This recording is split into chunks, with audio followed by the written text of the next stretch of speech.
Hi everybody, it's Miss Marie, and it's time for our PJ story time. I have my PJs on, comfy in front of my fake fireplace that is really very toasty and nice, and I'm going to read you some great stories tonight, nice quiet stories about animals in the winter and how they might prepare for winter. And I have a favorite picture book that was my daughter's when she was little that I'm going to read to you, and I have a book about a bear hibernating for the winter. And so I thought, first we're going to do one of our breathing exercises that comes from this book, Breathe Like a Bear by Kira Wiley, and illustrated by Anna Betts. The illustrations are beautiful and published by Rodale Books. And today's breathing exercise is called Bear Breath. And there you see a family of bears hibernating in a cave. And we are going to practice our bear breath. Now, hibernation is something animals do in the wintertime to conserve food because it's hard to find food in the wintertime. So they go into a nice cozy place, sometimes a cave or a den that they build, and they go into sort of a sleep that lasts almost all winter. They only get up a very little bit, and that helps them not to need to eat more. They can live off the food that they've already eaten. They can live off their own fat stores, which is pretty impressive. We can't do that, but we can feel cozy in the wintertime like the bears do. So are you ready to practice your bear breath? Okay, it says, pretend you are a bear hibernating for the winter. Just learned that word, right? When bears hibernate, they breathe slowly in and out through their noses. Can you do that? Let's try that.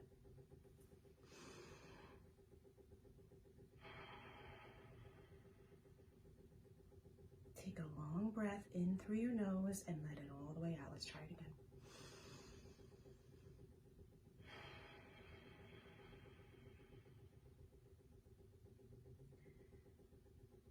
Feel how cozy and safe you are in your bear cave. Take one more really long, slow breath through your nose and let it all the way out. Now this time, what I want you to try to do is in your head, count how long it takes you to breathe it all the way in until you can't breathe in anymore, and then try to make it longer when you breathe out. Okay, so I'm gonna count out loud so you can hear me a little bit. I'll try to do it, and then I want you to try it. Ready? Let's go. 1, 2, 3, 4, 5, 6. 1, 2, 3, 4, 5, 6, 7, 8.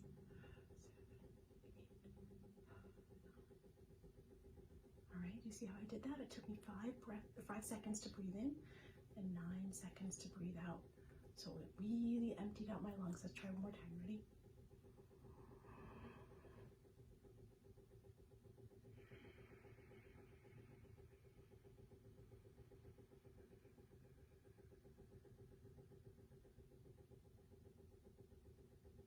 That was terrific. Did you practice your bear breath? Excellent. Could you make it take longer to exhale than to inhale? Keep trying. It's very relaxing. Really makes you empty out your lungs of all the air that you had in there. It really works you out in your lungs too. It's great. All right, are you ready to hear our first story? I'm going to scooch a little closer so you can see it. This is actually an old copy from a library that was discarding it. It doesn't have the dust jacket that once went on the cover on the outside, but you can still see that the inside cover had a cute little pumpkin or jack-o'-lantern on it with little footprints.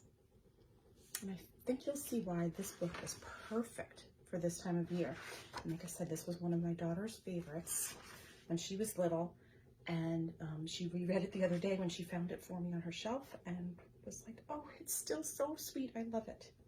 It's called Mousekin's Golden House, and the story and the pictures are by Edna Miller. She did a series of books a long time ago about Mouskin. And this is a Prentice Hall Englewood Cliffs, New Jersey book. That's the publisher. And there you see the jack-o'-lantern in the forest. Let's see what happens. In the woods there are many tall trees and small trees that reach to grow tall in the deep shade.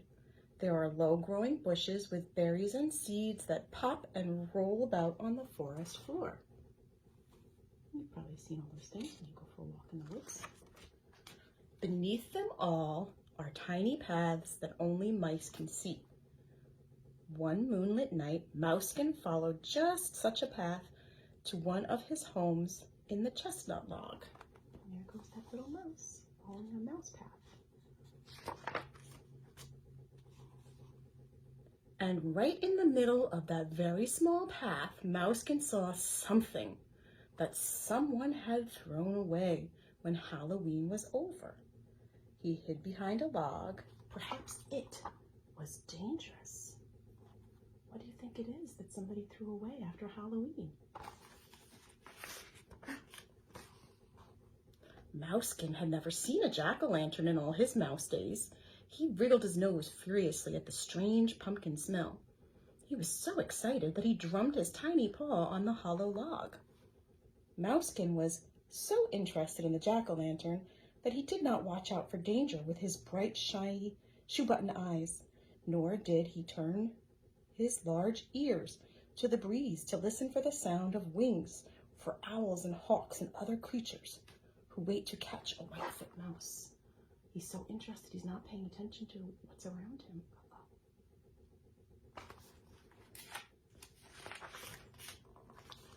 Suddenly, as Mousekin made a second turn around the smiling face, a hungry young owl swooped toward him. But before the bird could even blink its eyes, Mousekin jumped straight into the jack-o'-lantern's mouth. See that?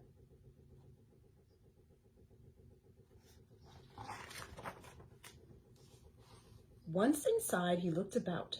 He was in a beautiful golden room, just the right size for a little mouse.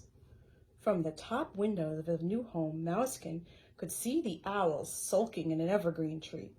The first rays of the morning sun showed the sky behind the owl.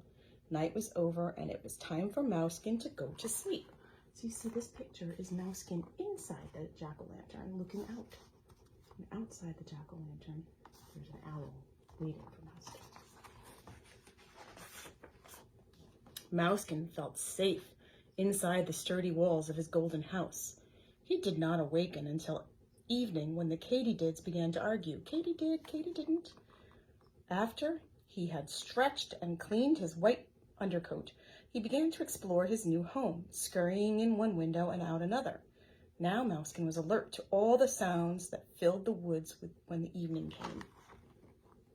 Alrighty, so what's he gonna do? He woke up, he took a nap inside the jack-o'-lantern. He heard a soft rustle in the hayberry bush and a soft step on the dry autumn leaves. He knew it was the cat. Just as the cat was about to spring, Mousekin dove into the pumpkin and began to house clean. Out of all the windows flew bits of candle and pumpkin seeds. Because people put candles inside the jack-o'-lantern when they're using it, right? Look at the cat. The cat jumped, but not for Mousekin. He jumped straight up and then ran as fast as he could to get away from that big round face with the terrible teeth.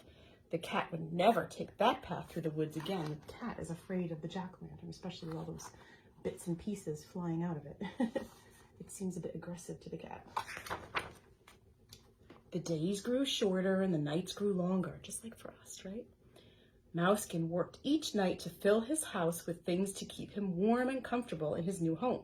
He split grasses with his razor-sharp teeth and wove long, slender threads around and around. He made many trips through the woods to find soft things to line his nest, little feathers dropped by a bird in flight, thistledown and milkweed that grew in the clearing. And there he is gathering up all these soft, feathery-looking things to put in his nest. And some food, too. While Mousekin was busy, gnawing and nibbling and doing all the things that mice do, he still found time to watch the animals that passed by his golden house. One very chilly evening, a box turtle plodded by. He never looked up or down, but moved like a toy being pulled to the pond at the edge of the wood, to some tangled tree root beneath the ground where he would sleep away the winter months, because turtles also hibernate, right? But when the turtle reached the jack-o'-lantern, he stopped in his tracks and stretched out his neck to see what he saw was true. Just then, Mousekin popped his head out of one of the windows. You see that? Turtle looking up and the little mouse pops his head out. And then, what does the turtle do when it's scared? It pulls into his shell. The box turtle lost no time in turning around and heading once again for the tangled root beneath the ground near the pond at the edge of the wood. Turtle got scared, so he's going to move as fast as he can. Most of the birds had gone to warmer lands. Only the phoebe was left in the thistle. There's the phoebe. That's the name of the bird. The wind blew hard now, swooping up piles of leaves and scattering them about like hundreds of bright-winged birds. There's Mousekin watching all the leaves.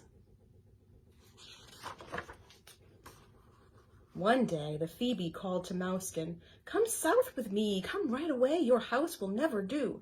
The wind will blow, the snow will snow and chill you through and through."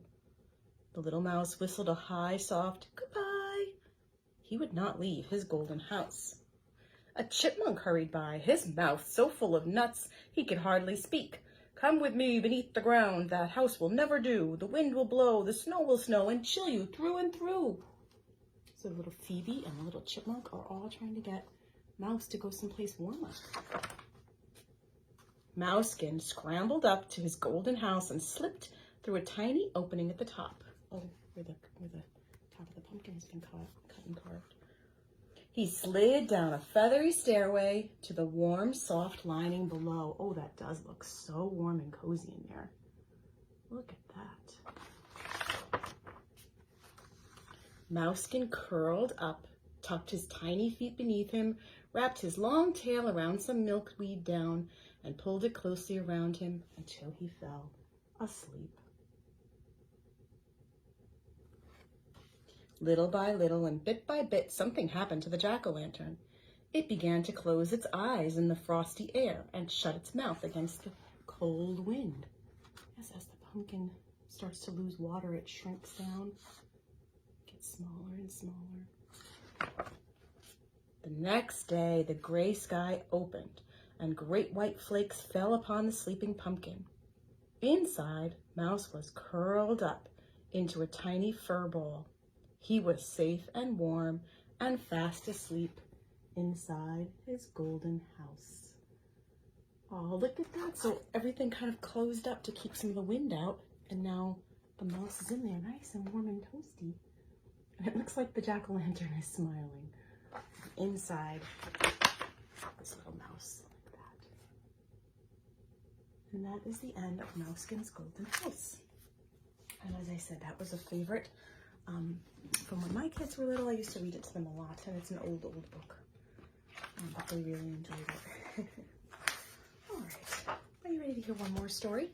Sleep, Big Bear, Sleep by Maureen Wright, illustrated by Will Hillenbrand.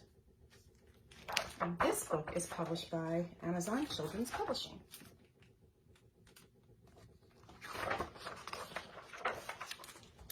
And there's a nice cold winter night, looks like.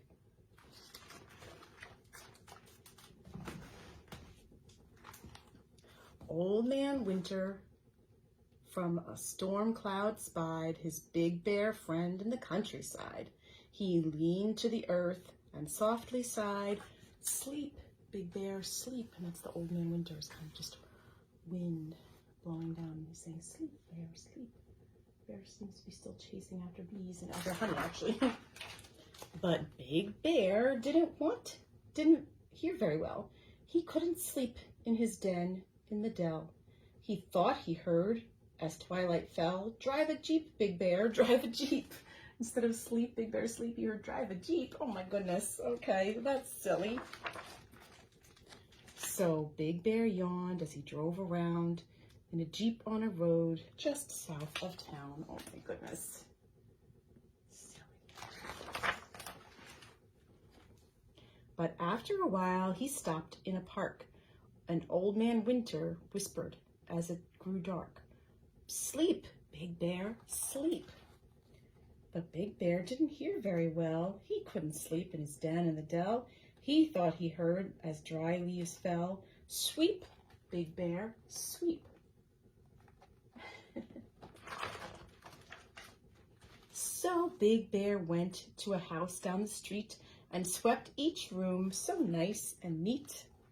Here he is inside the house sweeping. I don't know how the people will feel about that though. Let's see. But after a while he yawned again, and Old Man Winter warned his friend, sleep, Big Bear, sleep. But Big Bear didn't hear very well. He couldn't sleep in his den in the dell. He thought he heard as shadows fell, leap, Big Bear, leap. That sounds like sleep, right?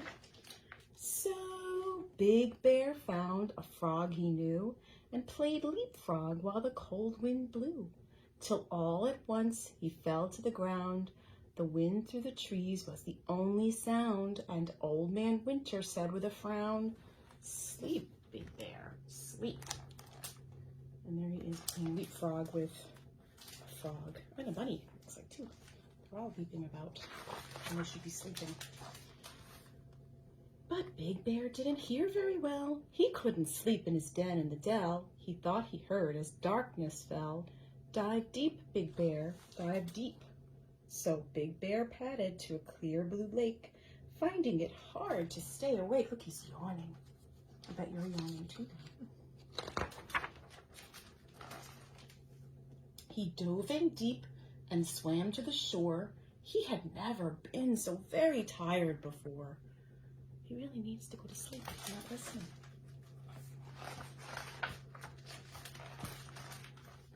His head dropped down and let out a snore, and Old Man Winter said once more, sleep, Big Bear, sleep. You see Old Man Winter's face over here. But Bear didn't hear very well. He couldn't sleep in his den in the dell. He thought he heard as the snowflakes fell, climb a mountain steep, Big Bear, steep. I don't know, that's silly. So Big Bear trudged to the mountain top, where the cold wind blew and the temperature dropped. He sat on a stump on the highest spot and wished for a blanket and a fold-up cot. I bet he does. He's very tired. He's trying to warm his hands. He's blowing hot breath on them. And the little bunny's looking cold and trying to snuggle up.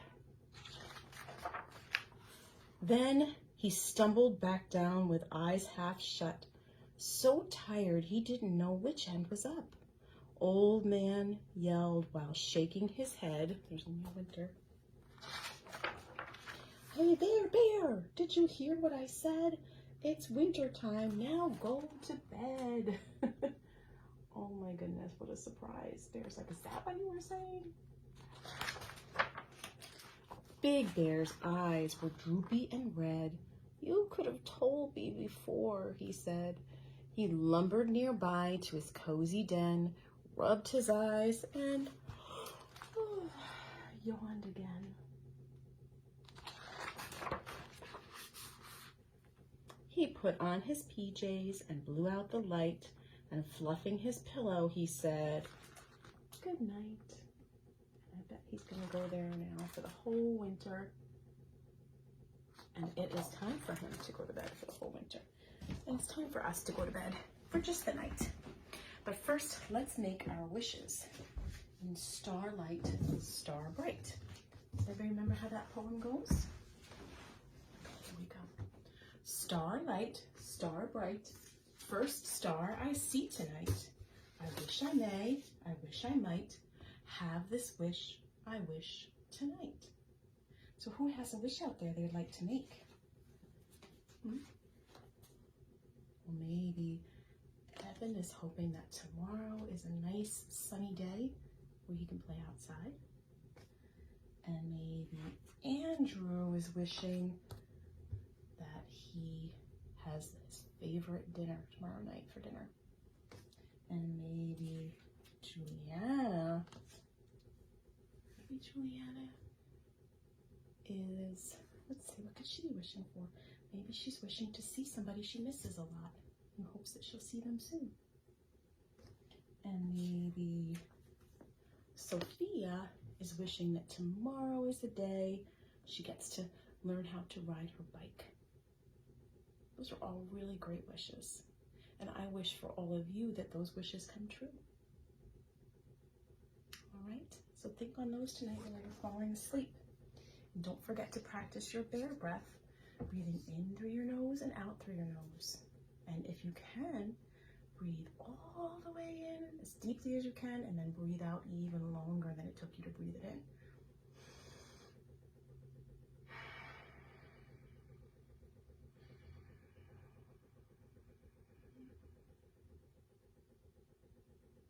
Just like that. Have a good night, everybody. I'll see you soon.